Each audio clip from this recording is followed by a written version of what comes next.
magkakaroon ng masamang epekto yung Dengvaxia. But I am very, very, very sorry.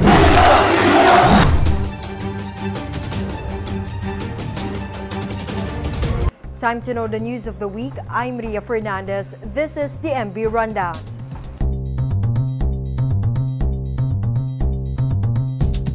President Rodrigo Duterte delivered his third State of the Nation address Monday.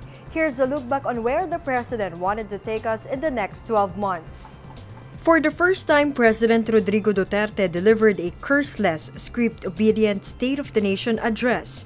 For about 50 minutes, he laid out how he intends to lead the country in the next 12 months. He started by pledging unrelenting war on drugs.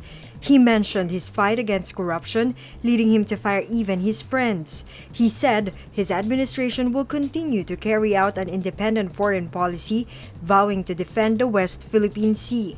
Mr. Duterte also ensured the protection of overseas Filipino workers. As for Mindanao, he took note of the sacrifices of soldiers and cops who died while freeing Marawi City.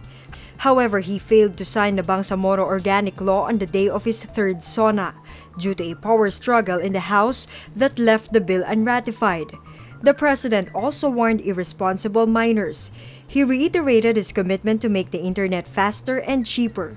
During his SONA, he also submitted a proposed 3.757 trillion pesos budget for 2019.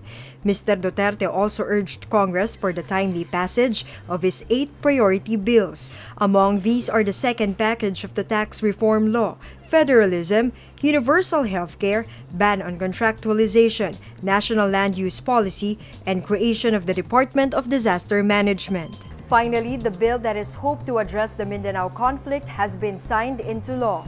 The Bangsamoro Organic Law will establish a Bangsamoro government, replacing Autonomous Region of Muslim Mindanao.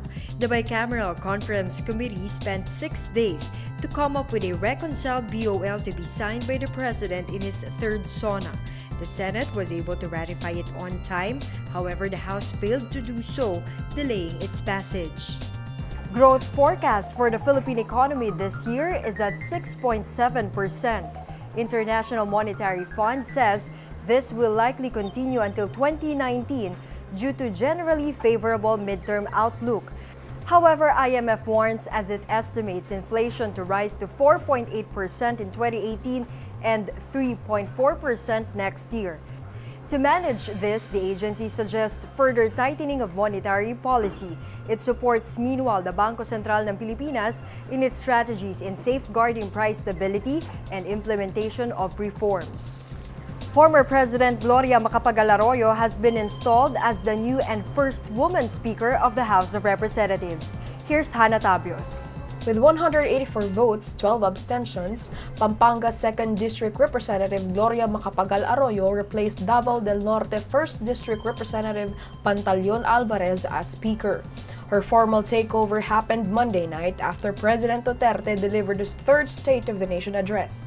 Fulfilling her promise to carry out the President's legislative agenda, Arroyo's House immediately ratified the Bangsamoro Organic Law Tuesday.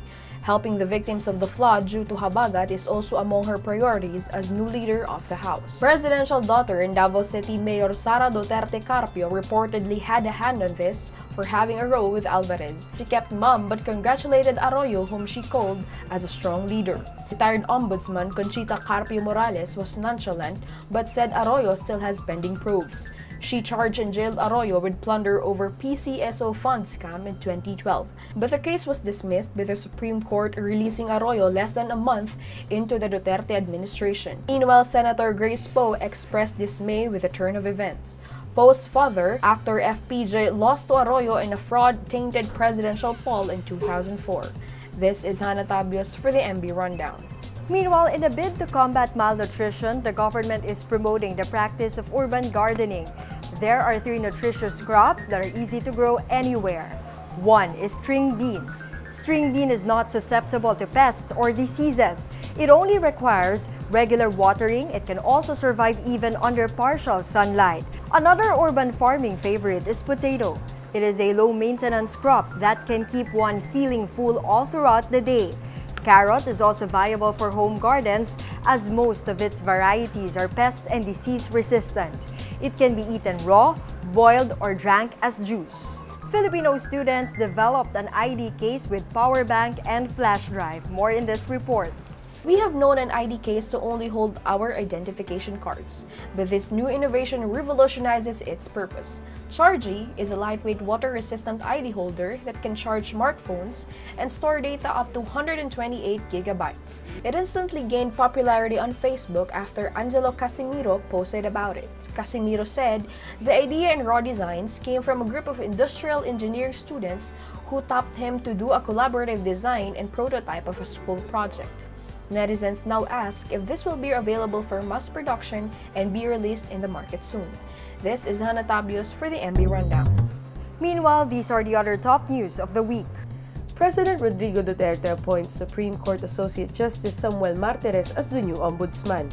In his visit to Zamboanga, Sibugay on Thursday, Duterte said he already signed Martires' appointment. Martires is the first appointee of the president to the Supreme Court in March 2017.